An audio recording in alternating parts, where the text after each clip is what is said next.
Welcome to all. So today we'll continue with the contact mechanics that we were doing last time. Okay. So last time we learnt about the basic phenomena. We looked into the elastic response and then we started the contact mechanics. Okay. So we'll continue with the contact mechanics and look into the behavior of the Hertz law. So continuing from the last time, we represented the strain and energy, okay, in terms of the relative stiffness of the bodies and the total deformation acting, okay, and the kinetic energy by the system, which is represented by the effective mass, that is the effective mass of the system, and the relative velocity. This was equated with the strain energy of the system. Okay. So equating the strain energy and the kinetic energy, we can calculate the maximum relative movement during the impact, okay, in terms of the relative stiffness, relative velocity and the effective mass of the system. Okay. So using this basic quantities, okay, we can calculate the maximum deformation. Similarly, what we can also do is that we can calculate the peak force of impact again in terms of the relative mass, relative velocity and the effective stiffness of the system. Okay. So what we have done, what we have achieved here is that using the basic properties of the impact event, stiffness, which is again related with the Poisson's ratio of the materials and the Young's modulus of the material, and the curvature, the radius of the materials, the effective mass of the bodies and the relative velocity of the bodies. Using these basic parameters, we have calculated the contact force that is occurring in the body. Okay. So using this knowledge, we move ahead. Okay. So what we are trying to now calculate is the equivalent spring contact force in the Hertz type of impact. A Hertz type of impact, we have already seen the assumptions. The 5 assumptions of the Hertz contact again we will reiterate. Okay. So as we looked into the last time, the assumption in the Hertz theory. So whenever we hear the Hertz theory, we have to remember the 5 assumptions, that the bodies are not conforming, the materials are elastic, there is a smooth surface, the contact area is small and the small deformations are been given. Okay. And it predicts the forces between the two curved surface impact. Okay. So this is the meaning of the Hertz contact theory. Okay. So now we are trying to calculate the effective spring constant. Okay. So what we are doing is that we will calculate the strain energy of the effective string. Okay. So the effective spring force, okay, is calculated using again this basic equations. Okay. So this case is for collision of two bodies. Okay. When we consider the impact of a single body with mass m2 moving with a velocity v0 against a half space. Okay. So using that definition, effective mass becomes the mass of the moving body and relative velocity becomes the velocity of the moving body. Okay. So the duration of the impact including rebound is found by the integrating the equation of motion. Okay. So this gives us the duration of impact, okay, of the motion. Okay. It simply means that body is moving and there is an elastic half space and it has a mass m2 and a velocity v0. Okay. And this is the time of duration of impact. Okay. So for two spherical surfaces, the compressive stress or pressure applied to the circular contact area varies along the radius of that area and intensity peak in the middle. Okay. So the peak stress again is given by this simplified equation. Okay. So what we are able to do is that we are able to calculate the maximum deformation, we are able to calculate the maximum contact force. Okay. We are able to calculate the time of duration of impact. Okay. So using this Hertz contact law for the different cases, we are able to calculate the deformation, contact force and the duration of time. Okay. So this is a very neat way to calculate the stresses, forces and the deformation of a very complex impact phenomena. So here we are showing showing a case in which a body of mass m with a velocity v naught impacts a beam. Okay. When it does so, using the Hertz contact law, we can calculate the force versus time. Okay. Meaning we are able to calculate the force versus time relationship. We are also able to calculate the deformation versus time relationship. Okay. So, using the Hertz contact law, we are able to calculate the force versus time history also, and we are able to calculate the deformation versus time history also. Okay. So, this is a very powerful technique where a complex phenomena, we have a simplified case and we are able to calculate the key parameters. Okay.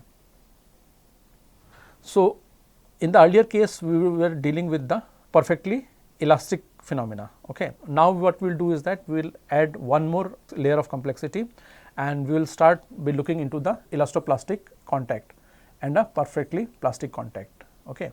It means that for a elastic phase, okay, deformation versus time is symmetric. Okay. For a plastic case it is unsymmetric, okay, and for a perfectly plastic case the restitution period will be 0. Okay. So, we will try to look into these two phenomena also. Okay. So, when a striker is of compact or pointed shape, it may create a dent or crater in the impacted surface. This is even more likely to happen when the striker is made up of stronger material than the target surface. Okay. So, this case has a very large applications. Okay. In case of missiles hitting a target, okay, or in case of where we need to puncture some surface. Okay. So, our impactor is always of stronger material than my target surface. Okay. So, using this theory we can analyze this type of system. Okay. So, the assumptions associated with these things are, as a result of the impact the striker penetrates the body by mu m. Okay. So, earlier we were talking about the deformation that is occurring in the body. Likewise, here we were talking about the deformation that is occurring in the body. Okay. Now, we are talking about the penetration, okay, occurring in the body. Okay. The contact stress level Fc remains constant during the impact. Okay. So, here you can see a body is there. Okay. It has a mass distribution of W, okay, and the other body. Okay. So, this body has penetrated the other body by a distance of u. Okay. And the contact force at the interface remains constant. So, in this interface, okay, the contact stresses are constant. Okay. So, we are looking into an example where a spherical surface striker of radius r is placed into a flat deformable surface, okay, at the penetration depth u. Okay. The radius of contact r is given by r square. So, this is the geometric approximation. Okay. Okay. So, this is the relationship between the radius of contact r and the deformation. Okay. So, then the contact force is given by this equation. Okay. So, this can be linearized by ignoring the second term in the above brackets. Okay. If we remove the second term, we can get a linearized solution. Okay. So, the energy absorbed by this local compression is then given by this particular equation. Okay. So, we started with my relationship, the geometric relationship, then we calculated the contact force, then approximated it, and then we got a relationship for the energy absorption by this local phenomena. So, if one thinks about the deformability of the surface in terms of equivalent spring with a stiffness Ke, the strain energy stored in the spring is Ke mu, half of Ke mu square. Okay. So, basically what we are trying to say is that here, okay, if this phenomena we are trying to model using a spring, okay, then this equivalent spring K has a stiffness of Ke, okay, and the total strain energy stored is this much. So, if we equate the total strain energy, okay, with the energy stored by the absorption, then we get a relationship of the Ke phenomena. Okay. We get an equation for the relative spring stiffness. Okay. So, the maximum deformation is obtained by equating the energy of the striker, that is nothing but mgh, okay, or half mv square, with the strain energy. Okay. So, here we get the maximum deformation, okay, and we are calculating the corresponding maximum force in the system, okay, and this is the duration of the loading. Okay. So, in the first case, for an elastic case, using the Hertz law, we calculated the maximum deformation, we calculated the forces, and we calculated the duration of the loading. Here, for a case where penetration occurs, we are also able to calculate the maximum deformation, contact force, and the time of duration. Okay. So, using the principles of combining the principle of Hertz law with the basic energy theory, we are able to calculate the three key components, okay, maximum deformation, contact force, and the duration of impact. Okay. Okay. Moving ahead. So, since we have dealt with the Hertz contact law, where elastic response was there, and then we looked into the elastoplastic case, and using the simple properties, okay, using the Hertz law and the energy balance, we were able to calculate the maximum deformation. We will able to calculate the contact force, and we were able to calculate the duration of loading. And for the same case, for the elastoplastic case also, we were able to calculate the same things. So, we will look into some of the typical cases. Okay. We will try to whatever we have learned till now, we will try to apply this thing. Okay. So, let us say we have two identical springs that are colliding. Okay. So, we have sphere 1 and we have sphere 2. Okay. So, let us say my sphere, okay, in the first case it impacts a rigid body. Okay.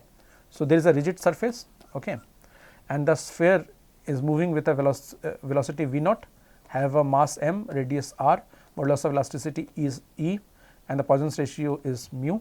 Okay. So, in that case, my equivalent spring is given by this equation, the maximum deformation is given by this equation, contact force and duration of contact. Okay. So, using the Hertz law, we are able to analyze for a very simple case where one body, okay, one body is being impacted by a rigid, impacted on a rigid mass. Okay. Okay. Now, let us say we are looking into the second case. Okay. So, we have a striker, okay, that is impacting another deformable body. Okay. So, the relative stiffness will be a function of the relative material properties of the two bodies. Okay. We can calculate the maximum deformation, we can calculate the contact force, the duration of the impact, okay, and we can also calculate the peak contact surface. Okay.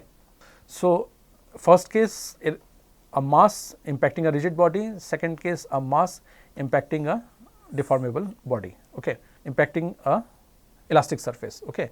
First case the surface was rigid, here the surface is deformable. Okay. Okay. So, now we are changing the shape of the impactor. Okay. Earlier we looked into the impactor when the impactor was circular, here we have a cylindrical impactor. Okay.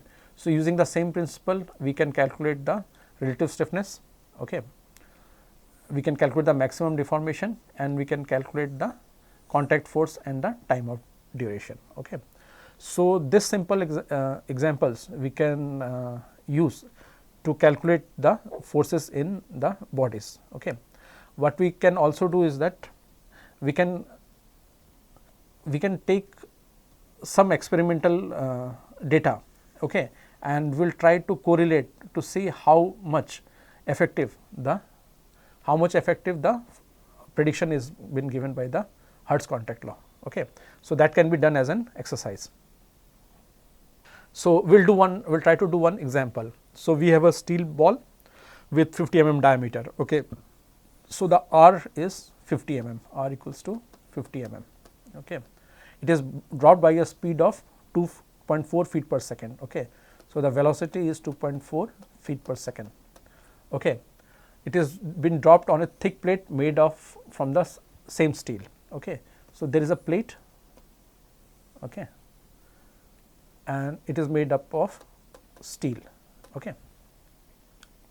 And this is a steel ball. Okay. So, the material is steel. Okay. So, the key word here is it is a thick plate. Okay. It means that we are assuming a rigid condition. Okay. So, if we are assuming a rigid conditions, what it falls back to? It falls back to this first case. Okay. This first case where my impactor was falling on a rigid plate. Okay. So, the given equations used here will be used to solve this equation. Okay. So, we calculated the effective stiffness, okay, using the properties of the steel plate, steel impactor. Okay. Mass is there and this is the initial velocity. Okay. So, from using the previous equations, we calculate the contact duration, okay, we calculated the peak contact force, okay, and we calculated the peak contact stresses out here. Okay. So, this example, okay, we can take some experiment, we can do some small experiment and we can explore, okay, how good our approximation using this theory is. Okay. So, from the literature you can also take some examples where the experimental data is given and try to see how this number compares with that. Okay. So, second example we have a spherical steel striker with this radius 1407 radius. Okay. So, this is the radius and it is dropped from a height of 1835 mm, okay, on a concrete block. Okay. So, here the concrete properties are given, mass of the striker is given and depth of the curved portion of the impactor is given. Okay. So, D is 25 mm. Okay. So, the maximum deflection, okay, by the body is this much, the striking velocity is this much, striking velocity is nothing but root pi is g h, h is given as 1835. Okay. Okay. So, we calculated the maximum contact force and we calculated the maximum duration of the loading. Okay. So, here what we did was we used this equation, okay, the equation given here, okay, for elastoplastic case to calculate the maximum deformation, the contact force and the duration of the loading phase. Okay. So, we use this equation to solve the penetration problem. Okay. So, what we have seen is that we are able to solve for elastic problems and also we are able to solve for the problems where penetration is occurring. Okay. So, we have a steel sphere of diameter 12.7 and it is dropped plate on a lucite plate. Okay. Now, here this word is important. Okay. We drop height is given, it means that we can calculate the velocity. Okay. The spheres may be treated as undeformable. Okay. The mechanical properties of lucite plate is given here. Okay. So, using Hertz contact law, it means that this is a case where my body is deformable. Okay. In the first case we saw that the body was rigid, but here the body is deformable. Okay. So, using the Hertzian contact law, we calculated the relative stiffness of the system. Okay. Then we calculated the contact force and we calculated the contact force. Okay. Similarly, what we can do is that we can calculate the plastic contact parameters also, okay, and the contact forces also. Okay. So, given in different examples here we can see that we are able to calculate the terms associated with the Hertz contact law as well as the elastoplastic parameters. Okay. So, basically we are able to calculate the maximum deformation, we are able to calculate the contact force and we are able to calculate the duration of the contact. Okay. So, these three basic phenomena we are able to calculate, okay, for different type of impact scenarios. Now, in the first phase what we learned in the part 1, what we learned was simplified approximations of impact theory. In part 2, we learnt about the contact mechanics. In the contact mechanics, we learnt about elastic contact using the Hertz law. We learnt about the elastoplastic contact. Okay. In the elastic contact phenomena, we can calculate the maximum deformation, we can calculate the contact force, and we can also calculate the duration of impact. Okay. In the elastoplastic contact, we again can calculate the maximum deformation, we can also calculate the contact force, and we can calculate the duration of impact. Okay. And we saw some examples, and we applied those examples and we calculated this phenomena. Okay. So, now we will add one more complexity to this layer, and we will look into the penetration and the perforation cases. Okay. So, we will try to understand what does it mean. Okay. So, when a projectile hits a target, okay, what happens? Perforation occurs. Okay. Definition of perforation: there is a complete passage through the target. Okay. Let us say a missile is there, okay, and we have a target. Okay. Let us say we have a thick concrete layer. So, if the missile is able to go through and through, pass this thing through and through, okay, this is called perforation. Okay. And when this missile cannot go through and through, okay, but it can penetrate, okay, it can go to certain length, okay, that is called the penetration. Okay. So, we have perforation, we have penetration. Okay. Nowadays in the news, we are looking into something called the perforation cases every day. Okay. The thing called a bunker buster, okay, is a case of perforation. Okay. The way it is designed, it is said to achieve perforation. Okay. So, this is my missile, this is the concrete or the protective layer, and this is my target. Okay. So, unless and until this whole thing is breached, okay, this missile cannot do any harm to this target. Okay. So, in this case, perforation becomes of paramount thing. Okay. We can design the same thing in a different way also. Using the properties of the missile, it can penetrate here. Okay. If the penetration occurs here, then there can be some detonations, and using this detonation power, eventually it can penetrate the thing. Okay. So, this perforation and penetration, they are widely used in case of missiles and other type of impactors. Okay. Okay. So, if we have to learn about the perforation and penetration, we need to quantify the damage characteristics, okay, how the damage occurs in the material. Okay. So, what we do is that we define a quantity called the damage number. Okay. So, we will see this damage number, how it is related. Okay. So, our damage number is nothing but a relative measure of the degree of plastic deformation that occurs during resulting from the impact. The numerator V naught square is proportional to the kinetic energy per impacted surface area. Okay. So, this is somehow related to kinetic energy. Okay. And since this is not a proper kinetic energy quantity, it is, we can express this as kinetic energy per impacted surface area. Okay. While the denominator is proportional to the average flow strength of the target. Okay. It is very simple. Let us say a damage occurs. Okay.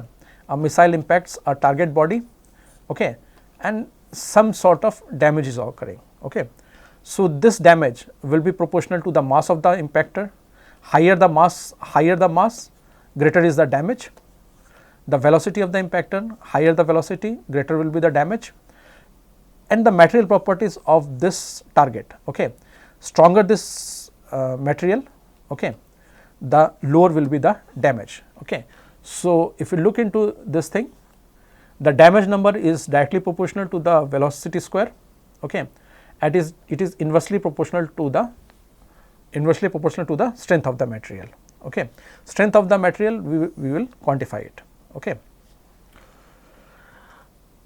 So, since this is a damage number, the density is used to make this number non-dimensional.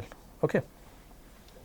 So, the damage number of mild steel at different speed limits, okay, this is representation of the damage number for a mild steel case, okay, which has been obtained. Okay.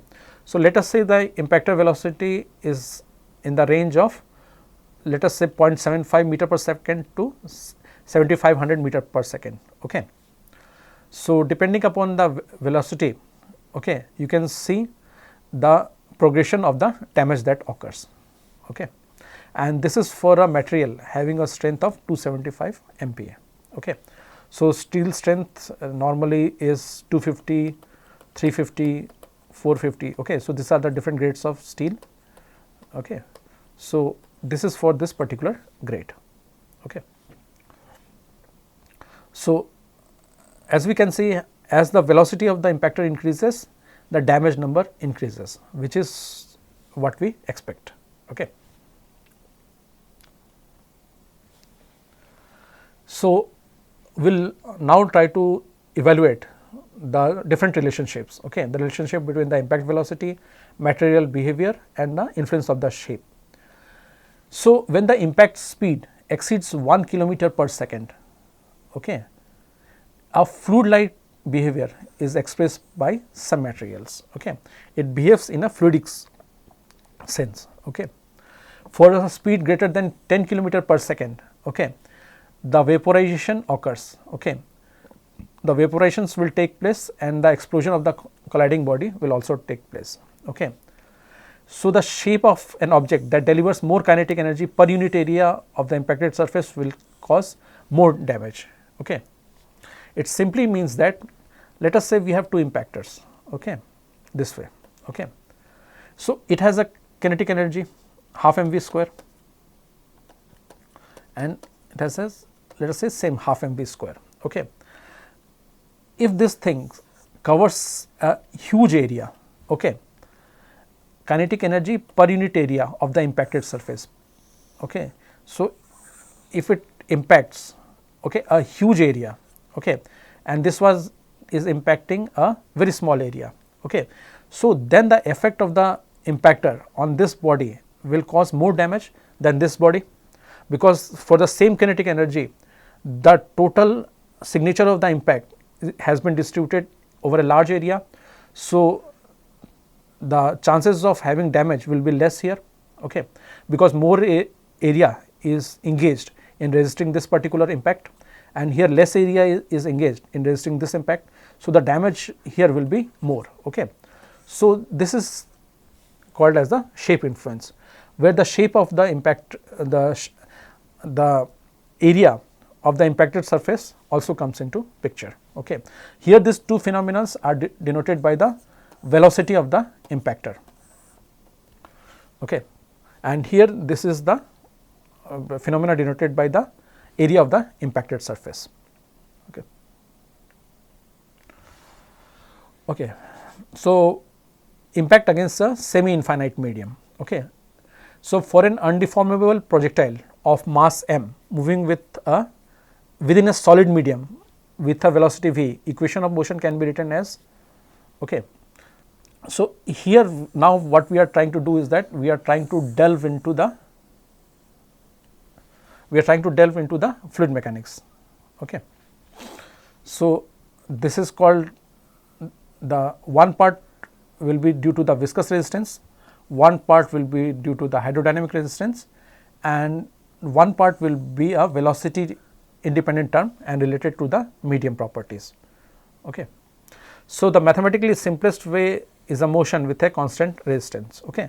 So, this is the simplest representation, okay, where my resistance is constant with respect to the applied forces. Okay. So, here what will happen is that the velocity will change linearly from the initial velocity to 0 when the projectile attains the full penetration depth. Okay. The acceleration is constant. Okay. It means that when the projectile occurs, okay, and when it has fully penetrated, okay. So, when it has fully penetrated, the velocity will go from v naught to 0, okay, and the depth attained will be, let us say, x, the penetration depth is x, okay, and the using this equation what we will say is that the acceleration will be a constant term. Okay. So, then what we can do is that we can represent the full penetration depth by equating the initial kinetic energy to the work of the resisting force. Okay. So, here what will happen? Okay. If the velocity is, if the impactor is going, okay, it is penetrating at depth x, okay, then the total work done will be F naught times x, okay, and the velocity will be half mv square. Okay. So, we can equate this to, which is being done here. Okay. So, half mv square is being equated to F naught x, okay, and then we can calculate my x. Okay. So, F naught, so x equals to this term. Okay. So, what we have done previously is that we have ignored the other two parts. Okay. We are only dealing with the constant resistance of the body. Okay. Now, if we include both the hydrodynamic component as well as the constant force, the maximum penetration depth is given by this equation. Okay. Now, we have added one more layer. What we did was, we started with the hydrodynamic resistance layer also, we started with the viscous resistance also, we started with the constant force also, we ignored this two and we only dealt with the constant force and we got the maximum penetration depth. Now, we are adding one more layer to it, we are adding the hydrodynamic component, okay, to it, and this gives us the maximum penetration depth, okay, or the full penetration depth. So, impact against a finite thickness target, okay, with a sufficiently high impact speed or with a sufficiently weak target material, the projectile can transverse the entire thickness and emerge at the other side, thereby resulting in perforation. Okay. As we started, what we called is that when my striker penetrates fully, okay, and emerges on the other side, this is called a perforation, and when it penetrates to certain depth only, then this phenomena is called a penetration. Okay. So, here what we are trying to do is that we are trying to look into some cases. One case, my impact speed is very high, other case my target material is weak. Okay. So, in these two cases, what is there is that there is a chance that the perforation will take place. Okay. It means that the impactor can go out on the other side. Okay. So, these are the different types of damages that can occur. A ductile hole can form, a radial fracture can happen. Here, if the material is brittle, okay, the material can ward off. Okay. In concrete type of materials, we can see this type of brittle fragmentation. Okay. Pettling can occur. It means that it can deform layer by layer. Okay. If it is constituted of different layer, like in composites, this phenomena can happen. Okay. Plugging can happen. It means that a chunk can go out as a puncturing shear failure. Okay. So, the entire chunk can go out from the material. Okay. So, here what we can see is that we started with a nose head projectile, okay, and this thing is being resisted by this chunk only. Okay. So, the projectile projectile becomes flat out here, and after that this is pushing out this chunk. Okay. So, this is called a plugging. Okay. So, these are some forms of damage to a target of finite thickness. Okay. So, I will stop here and we will continue from the next time. Thank you.